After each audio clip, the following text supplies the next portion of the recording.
Friends, जितनी सारी companies उतना ही मेरा काम। एक तरफ तो मैं बहुत खुश होता हूँ कि इंडिया के कैपिटल मार्केट का मार्केट साइज बढ़ रहा है, मार्केट कैपिटलाइजेशन बढ़ रहा है, मार्केट का विस्तार हो रहा है, मेरे लिए अपार अपॉर्चुनिटीज हैं। और इंडिया का मार्केट तो रेस्ट ऑफ द वर्ल्ड से भी बेहतर परफॉर्म कर रहा है। यानी बड़ी सारी कंपनीज आ रही हैं, आईपीओ आ रही हैं, लिस्ट करती हैं, डी लिस्ट कम होती हैं, अलग अलग कंपनीज आती जा रही हैं, आईपीओ आते जा रहे हैं, लोग बाइंग करते जा रहे हैं, एफआईआईज का इंटरेस्ट बढ़ता जा रहा है और मार्केट का विस्तार हो रहा है। तो जितना बड़ा मार्केट उतनी ही अच्छी खबर भी, लेकिन उतना ज्यादा काम भी। काम मतलब इतनी सारी कंपनीज, इतनी ज्यादा अगर कंपनीज हैं तो मेरे लिए तो पढ़ाई करने का काम भी बढ़ गया, क्योंकि पैसा तो मुझे उन 20 या 25 कंपनियों में पैसा लगा के ही बनेगा। कौन सा मेरे को 5,000 कंपनीज में पैसे लगाने हैं? और किसी भी इंसान के लिए 5,000 कंपनीज को स्टडी करना वैसे भी तो पॉसिबल नहीं है। वहीं ट्रेडर की बात कर लीजिए, ट्रेडर के पास भी इतनी सारी कंपनीज में से कैसे चुनेगा? आज ट्रेड करेगा या कंपनीज को ही एनालाइज करता रहेगा, कंपनीज में ही खोया रहेगा? तो दोस्तों, इस मुश्किलात वाले सवालों का हल ढूंढने के लिए हमने ये वीडियो बनाया है। और इस वीडियो के थ्रू आप ये जान जाओगे कि कैसे इस यूनिवर्स को कन्वर्ट किया जाए एक छोटे सबसेट में।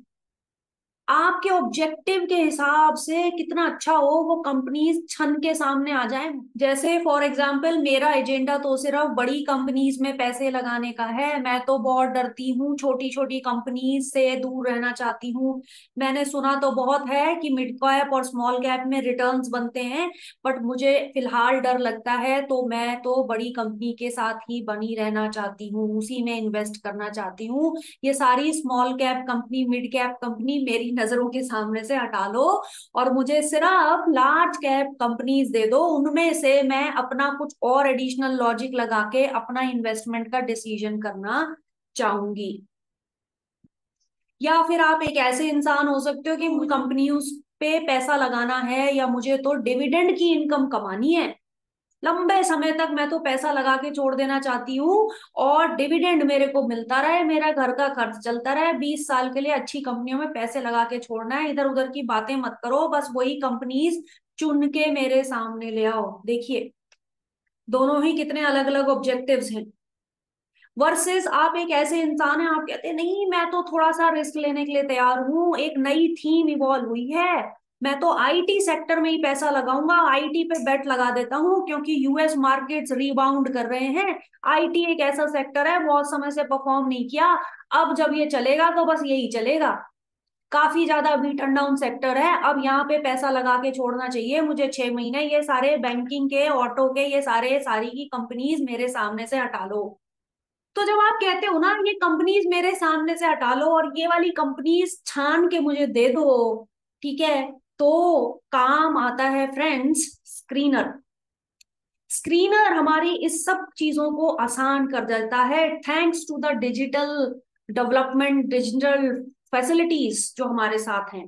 कितना कुछ है जो हमारी जिंदगी को आसान करता है। आप दिमाग में सोचो, मुझे ये चाहिए, ये नहीं चाहिए, ये और जो चाहिए उसमें और एडिशनल कंडीशंस लगाओ, फिर और हटाओ, छान छान के फाइनल आपके सामने परोस के अगर कोई सिस्टम आपको दे दे तो कितना इजी होगा आपके लिए।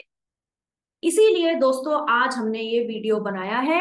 आप इस वीडियो को अंत तक देखिए, क्योंकि इसमें ना 3 इंपॉर्टेंट चीजें हैं। पहले, इन्वेस्टर किस तरीके से स्क्रीनर का इस्तेमाल करके स्क्रीन कर ले, छान के अच्छी अच्छी कंपनीज अपने सामने ला सकता है। वहीं ट्रेडर भी, वही ट्रेडर ट्रेड करेगा कि कंपनियों में उलझेगा। तो अपनी किस तरह से बहुत सारी कंपनीज में से वो सिलेक्टेड कंपनीज को सेलेक्ट करके ट्रेडिंग के काम को आसान किया जा सकता है, इन्वेस्टर के लिए भी, ट्रेडर के लिए भी। और तीसरी चीज है वो इंटरफेस के बारे में जानना, जो ट्रेडिंग व्यू का है उसको समझना, उसमें आप किस तरीके की बेसिक चीजें कर सकते, समझ सकते हो।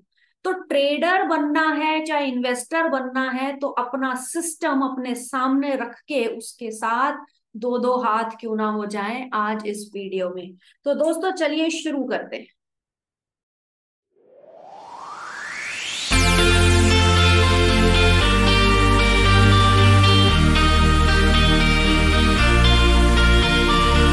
तो फ्रेंड्स, आई होप आप लोग सब तैयार हैं स्क्रीनर को जानने के लिए। मैंने शेयर किया आपके सामने ये वेब पेज और यहाँ पर लिख दिया tradingview.com, और ट्रेडिंग व्यू को फटाफट ओपन करके आपके सामने ये ओवरव्यू पेज लाके सर्च टैब में सबसे पहले मैंने लिखा HDFC बैंक। ठीक है, जैसे ही मैंने HDFC बैंक लिखा तो राइट हैंड साइड में सुपर चार्ट लिखा है, उसको मैंने क्लिक किया और मेरे सामने आ गया HDFC बैंक का चार्ट। और उसके नीचे जब मैं स्क्रॉल करती हूँ तो मुझे मिलता है स्क्रीनर। ये है वो कमाल की दुनिया ना दोस्तों, स्क्रीनर की, जिसको आज हम देखेंगे, इसकी यूटिलिटी को समझेंगे और आगे बढ़ेंगे। तो फ्रेंड्स, पहले तो मैं इसके जो फिल्टर लगे हुए ना, पहले तो इसको हटा दूं। ठीक है, मैं इसको कर देती हूँ रीसेट ऑल। ये मैंने कर दिया, फिल्टर हटा दिया। अब यहाँ कोई फिल्टर नहीं है, सब कुछ है आपके सामने। जरा लेफ्ट हैंड साइड में देखो, 6512 मैचेस, 6512 कंपनी है जिनके बारे में सारी जानकारी है। आप देख रहे हो लेफ्ट हैंड साइड में Vodafone idea, Indian overseas bank, JP power, IFCI etcetera etcetera. इसको आप इधर राइट हैंड साइड से जब स्क्रॉल करोगे तो सारी कंपनीज आपको यहाँ नजर आ जाएंगी। एक ही वो जगह जहां पर सारी कंपनीज का लेखा जोखा है। ओवरव्यू पेज में आप देख रहे हो प्राइस, जैसे कि वोडाफोन आइडिया का प्राइस है 11.330।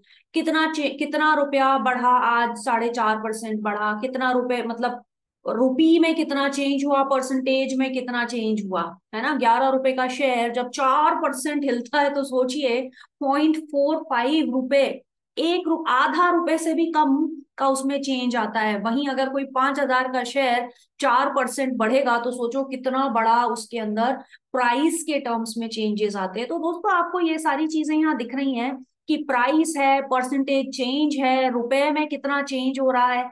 टेक्निकल रेटिंग के बाय सेल को मैं तो कहती हूँ आप इग्नोर ही कर दो, इस वाले कॉलम को, इसकी कोई खास अहमियत नहीं है। वॉल्यूम, मैंने पहले भी वॉल्यूम के ऊपर इम्फेसाइज किया है कि देखिए, आप काम करना चाहते हो, ट्रेड करना चाहते हो, चाहे इन्वेस्ट करना चाहते हो, ठीक है, दोनों के लिए ही वॉल्यूम में जिन कंपनियों में वॉल्यूम नहीं है, तो ट्रेडर के लिए तो वो बहुत बड़ा क्राइम है उस तरीके की कंपनीज में हाथ डालना, मत करो। इन्वेस्टर के लिए भी फ्रेंड्स, अगर लोग वॉल्यूम ही नहीं कर रहे, लोग उसमें खरीद बेच ही नहीं कर रहे, आज नहीं कर रहे, 6 साल से नहीं कर रहे, तो आगे ऐसा क्या कर देंगे। तो हमेशा ही ये वाला स्टॉक अनसुना रह जाएगा आपके लिए अगर आप लो वॉल्यूम वाले स्टॉक में इन्वेस्ट करने की भी सोचें। तो वॉल्यूम एक इंपॉर्टेंट क्राइटेरिया दोस्तों सभी के लिए होता है। प्राइस इंटू वॉल्यूम के हिसाब से कितने रुपए का ट्रेड हुआ, रुपया, एक शेयर को खरीदने का प्राइस, और कितना वॉल्यूम, तो कितना प्राइस इंटू वॉल्यूम का ट्रेड हुआ वो यहाँ दिखाई देता है। तो इन सब चीजों का अर्थ क्या है, इन सब चीजों को ऊपर देने का मतलब क्या है। मतलब है कि ये जो 6,500 कंपनी है, जैसे वैसे तो 6,512 कंपनी है, पर थोड़ा आसान रखने के लिए मैं 6,500 रुपए 6,000 कंपनियां बोलूंगी। इनको आप ना अरेंज कर सकते हो। कैसे? मैंने जैसे कि परसेंटेज चेंज पे क्लिक किया तो जिन कंपनीज के शेयर घटे वो तो आ गई पहले, ठीक है, 19% घट गया। ये DPL का कोई शेयर जिसका नाम भी नहीं सुना कभी, ये शेयर घट गए घट गए घट गए, इतना इतना इनमें कट आया आया आया। फिर कहीं ना कहीं इस तरह से आपने इन शेयर्स को अरेंज कर दिया परसेंटेज चेंज के बेसिस पर। वॉल्यूम के बेसिस पर भी आप इन 6,500 कंपनीज को अरेंज कर सकते हो। आप देखो, एक ये कंपनी है यूरोटेक्साइंड, अनसुनी कंपनी जिसमें सिर्फ एक का वॉल्यूम है, वर्सेस इसको मैंने दोबारा क्लिक किया, सबसे ज्यादा वॉल्यूम ट्रेड क्या हुआ पिछले ट्रेडिंग सेशन में, वोडाफोन आइडिया में। कमाल, सबसे ज्यादा ट्रेडेड कंपनी थी ये लास्ट ट्रेडिंग सेशन में सबसे ज्यादा ट्रेडर इसमें काम कर रहे थे या इन्वेस्टर काम कर रहे थे, बेसिकली काम हो रहा था उस पर्टिकुलर ट्रेडिंग डे में। उसके बाद हो रहा था आईओबी में, जेपी पावर, आईएफसी में। ये मत समझना आप कि जहां पे वॉल्यूम होता है वहीं पे स्टॉक ऊपर जा रहा है। देखिए माइनस में भी जेपी पावर में स्टॉक नीचे गया, आरटीएन पावर में, पावर कंपनियों का दिन ही बुरा था, ठीक है, -5% हुआ और हाई वॉल्यूम के साथ ट्रेड हुआ है। तो शॉर्ट पोजीशन वालों के लिए ये एक इंपॉर्टेंट की पॉइंट हो सकता है कि माइनस भी हो रहा है और वॉल्यूम का भी सपोर्ट है। तो मेरे कन्विक्शन के साथ बाकियों का कन्विक्शन मिल गया तो मैं एक बेहतर ट्रेड कर सकता हूँ। तो इस तरह से आपके नजरों के आगे बहुत सी इंपॉर्टेंट चीजें हैं। मान लीजिए जैसे मैंने आपसे शुरू में कहा, आप क्या करना चाहते हो, आप इन्वेस्ट करना चाहते हो मार्केट कैप के हिसाब से। आप सिर्फ बड़ी कंपनियों में पैसा लगाना चाहते हो, आपका लेना देना नहीं है छोटी कंपनीज में। आप कहते हो मुझे स्क्रीन करके दे दो, मुझे सिर्फ बड़ी बड़ी कंपनियां। तो जैसे ही मैंने मार्केट कैप को क्लिक किया, इसने 6,500 कंपनीज को मार्केट कैप यानी साइज के हिसाब से अरेंज कर दिया। सबसे बड़ी कंपनी सबसे पहले, फिर दूसरे नंबर पे, फिर तीसरे नंबर पे, इस ऑर्डर में मुझे देखो कितने आराम से इसने अरेंज करके दे दिया है स्क्रीनर ने। कहीं ना कहीं मेरी लाइफ को इजी कर रहा है। मेरे दिमाग में एक थॉट आ रहा है, एजेंडा मेरा है, ऑब्जेक्टिव मेरा है, सवाल मेरे हैं, जवाब ये देगा। आप अगर सोचो जवाब भी यही दे दे, सवाल भी यही पूछ ले, तो फिर दोस्तों आप कहीं ना कहीं गड़बड़ कर रहे हो। सवाल आपको पूछना है मुझे क्या करना है, ये तो तुम ही जानते हो। मुझे लगाना है बड़ी कंपनियों में पैसा, तो सबसे बड़ी कंपनी आ गई रिलायंस। फिर मैं कहती हूँ नहीं जी, मैं काम करती हूँ, बाकी सारी हटा दो, मैं तो सुपर बड़ी कंपनियों में ही लगाऊंगा। मैंने इसके अंदर भी एक और फिल्टर कर दिया, ठीक है, इसको इधर शिफ्ट कर दिया। तो देख रहे हो आप यहाँ पर शुरू में कितनी थी कंपनी, 6,500। सिर्फ 60 कंपनीज ऐसी हैं जो रह गई मेरे एडिशनल क्राइटेरिया में। आप क्राइटेरिया डालते जा रहे हो, सुपर बड़ी mega big company, mega cap companies में अगर आप इन्वेस्ट कर रहे हो तो आपने ये काम कर लिया। तो छन के आपकी कंपनीज आपके सामने 60 आ गई। ठीक है, अभी मैं इसको हटा देती हूँ ताकि हमारी बाकी चीजें ठीक रहे। प्राइस टू अर्निंग के बेसिस पर जब फंडामेंटल एनालिसिस करते हो, सस्ती कंपनी खरीदनी है कि महंगी कंपनी खरीदनी है, तो प्राइस टू अर्निंग एक बहुत ही इंपॉर्टेंट मैट्रिक्स है। आप प्राइस टू अर्निंग के बारे में जानना चाहते हैं तो मेरा फंडामेंटल एनालिसिस का जो प्लेलिस्ट है उसमें जरूर देखिएगा। मैं आपको बहुत ही सिंपल भाषा में प्राइस टू अर्निंग की मेरिट्स, मेरिट्स कम और डीमेरिट्स ज्यादा बताऊंगी। खैर, प्राइस टू अर्निंग के बेसिस पर भी आप अरेंज कर सकते हो अपनी इन एग्जिस्टिंग कंपनीज को। इसी तरह से अर्निंग पर शेयर, अर्निंग एक एक शेयर पर कितना अर्निंग देती हैं ये कंपनी, एमआरएफ कितना देता है, दूसरी कौन सी कंपनीज कितना ईपीएस डिस्ट्रीब्यूट करती है। इंप्लॉइज के बेसिस पर, जिस कंपनी में सबसे ज्यादा इंप्लॉइज हैं, मेरा विश्वास वहां बनता है। ये मेरा विश्वास है भाई। इन्वेस्टर हर तरह से सोचता है, एक इन्वेस्टर सोचता है मुझे लार्ज कैप में लगाना नहीं है, एक सोचता नहीं मैंने उस कंपनी में लगाना है जिसमें लार्ज नंबर ऑफ एम्प्लॉइज हैं, वो बंद नहीं होगी जल्दी से। तो आप देख रहे हो लार्ज कैप के हिसाब से थी रिलायंस, लेकिन टीसीएस में सबसे ज्यादा लोग काम करते हैं। टीसीएस है, क्वेस्ट कॉर्प है, फिर आता है रिलायंस का number, Infosys, Coal India and so on. ये वो बड़ी कंपनीज हैं जो नंबर ऑफ एम्प्लॉइज के बेसिस पर आपके सामने नजर आ रही हैं। फिर फ्रेंड्स आपको राइट हैंड साइड में दिखता है सेक्टर स्पेसिफिक, ठीक है। अब ये इंप्लॉइज वाली कंपनी सेक्टर स्पेसिफिक तरीके से लगी। उन्होंने कहा टेक्नोलॉजी सर्विस की है टीसीएस, कमर्शियल सर्विस में है क्वेस्कॉर, एनर्जी मिनरल्स में है रिलायंस, टेक्नोलॉजी सर्विस में है इंफोसिस। मतलब ये जो हमने एक क्राइटेरिया बनाया है इन सभी 6,500 कंपनियों को अलग अलग सेक्टर में डालने का, मेरा एजेंडा फ्रेंड्स टेक्नोलॉजी में इन्वेस्ट करने का हो सकता है। अगर मेरा एजेंडा ही नहीं है कि मैं एनर्जी देखूं, बैंकिंग देखूं, मुझे सिर्फ टेक्नोलॉजी वाली companies plus large cap companies, ये दो फिल्टर आ गए। तो ये दो फिल्टर लगाओगे अकॉर्डिंगली आपकी ये लिमिटेड रह जाएंगी कंपनीज आपके सामने। तो फ्रेंड्स ये है पहला पेज और आप देख रहे हो इन सब के पीछे कहीं ना कहीं लॉजिक है, किस तरीके से आप इसको बेनिफिट में अपने ले सकते हो। तो अगर आपको इतना समझ में आ रहा है तो फिर आगे बढ़ते हैं। ऊपर देखिए, ओवरव्यू पेज पे हमने देखा, फिर हमने सेकंड टैब देखा, परफॉर्मेंस। जरा performance of these companies in the market देखो। अच्छी कंपनी, बड़े एम्प्लॉयज, ज्यादा एम्प्लॉयज, छोटी बड़ी, ईपीएस, ये सब, प्राइस टू अर्निंग, सस्ती महंगी, ये सब करते रह गए। ठीक है, लेकिन मार्केट में उसने परफॉर्म किया या नहीं, वो हम इस वाले टैब से देखेंगे, परफॉर्मेंस। ओके, तो मान लो ये वो कंपनीज हैं जिनका 1 मिनट का परसेंटेज चेंज पहले बॉक्स में, 5 मिनट का परसेंटेज चेंज, 15 मिनट का, 1 घंटे का, 4 घंटे। ये आप कहोगे ये किसके लिए? ये ट्रेडर देखते हैं, ट्रेडर्स की ट्रेडिंग स्ट्रैटेजी इनके बेसिस पर बिल्ड की जाती है। इन्वेस्टर देखेगा 3 मंथ का परफॉर्मेंस, 6 महीने का परफॉर्मेंस, ईयर टू डेट यानी जनवरी से लेके अभी तक का परफॉर्मेंस, 5 साल का परफॉर्मेंस, और इन्वेस्टर कहेगा ऑल टाइम का परफॉर्मेंस। अगर मैं ऑल टाइम के परफॉर्मेंस के बेसिस पर इनको अरेंज कर दूं तो आप ये देखोगे कुछ तो ऐसी कंपनीज हैं जिन्होंने कितना परसेंटेज रिटर्न दिया है, मैं इनको कैलकुलेट भी नहीं कर सकती। 1,33,000, नहीं नहीं, 13,31,704% रिटर्न। ज्योति टायर मतलब एक्सट्रीमली सुपर मल्टी बैगर साबित हुआ है ऑल टाइम हाई। आपका 1 रुपया कितने रुपए में कन्वर्ट हो गया। ठीक है, तो ये कहीं ना कहीं आपकी जानकारी को और बेहतर कर रहा है। ठीक है, माइनस भी हो गए। ठीक है, सिर्फ हम अच्छी बातें करेंगे कि पैसा इतना, पैसा खत्म भी हो गया। ये है सोलिस्मार कंपनी करके, जिसका अगर 1 रुपया लगाया था तो उसमें से नहीं बचा कुछ भी। तो क्या एक ही ऐसी कंपनी है? जरा सारी देख लो।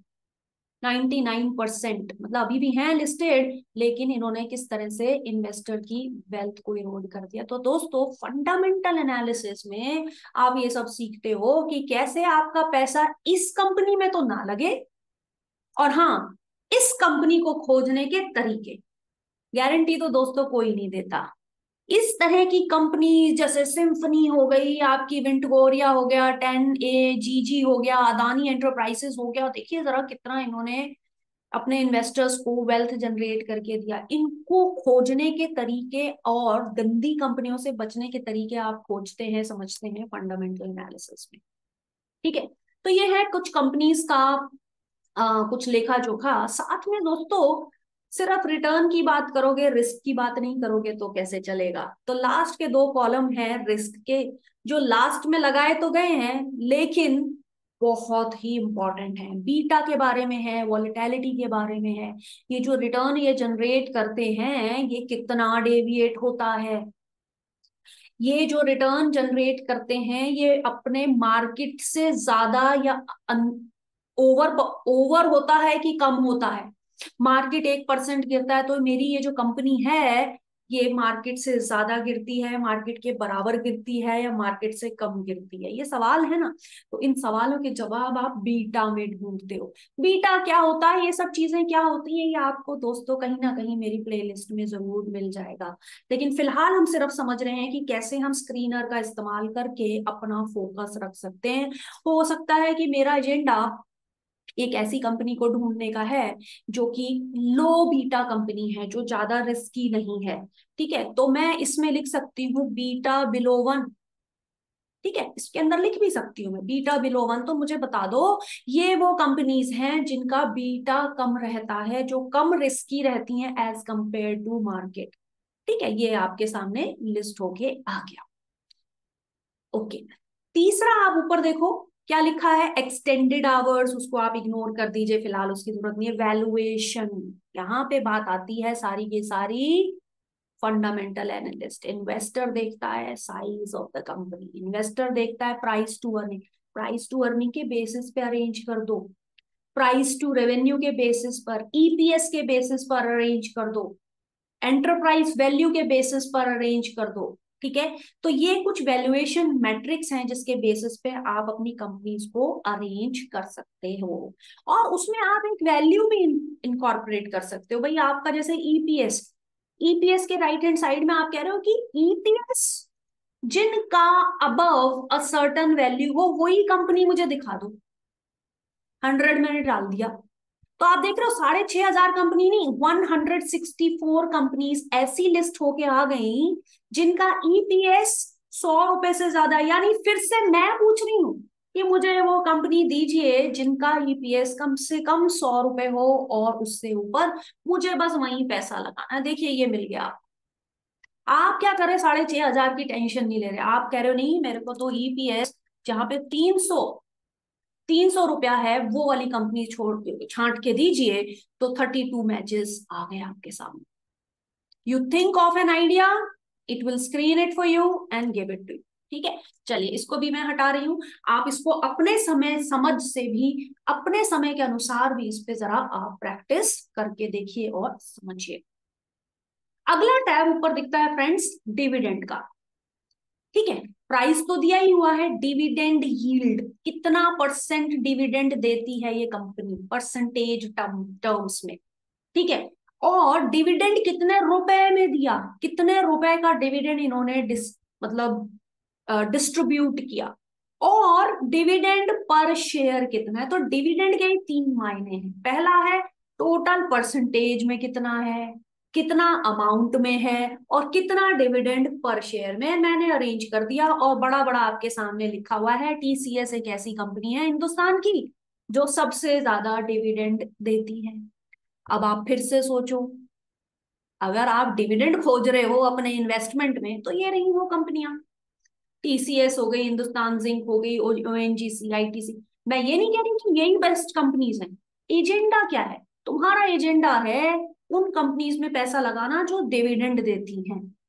तुम्हारा एजेंडा होता उन कंपनीज को फाइंड आउट करना जो मल्टी बैगर है। अभी पहले डिस्कस किया था कि अदानी एंटरप्राइजेस कितना गुना हो गया, क्या वो डिविडेंड देती है? नहीं, डिविडेंड की तो लिस्ट में भी नहीं है उसका नाम।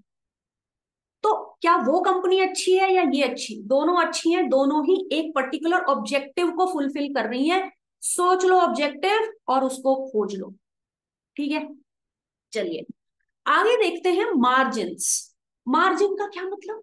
कंपनी प्रॉफिटेबल है, कंपनी कुछ प्रॉफिट कमा के देती है कि नहीं? Gross margin, operating margin, pre tax margin, net margin. ठीक है, अलग अलग किस्म के मार्जिन भी हैं।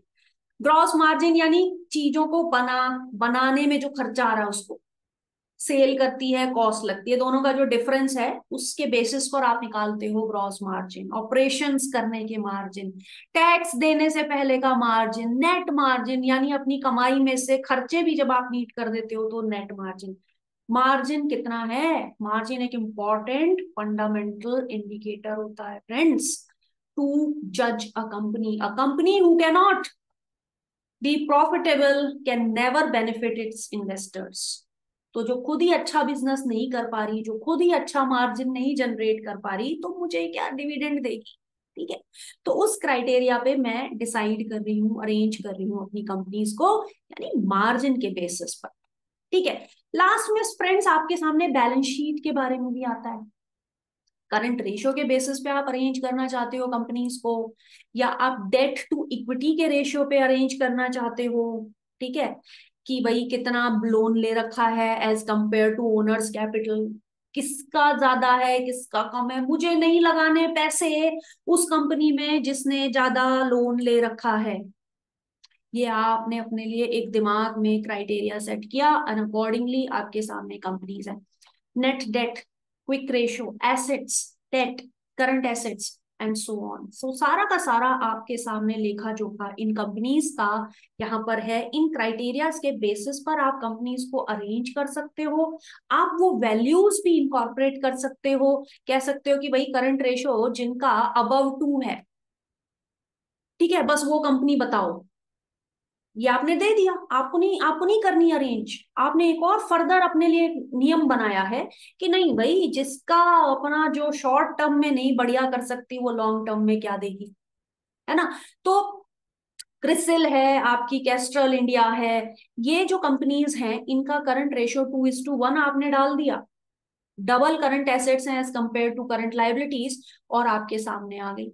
ठीक है, तो पॉइंट बड़ा सिंपल है कि आप किस तरह से क्या चीज देखना चाहते हैं।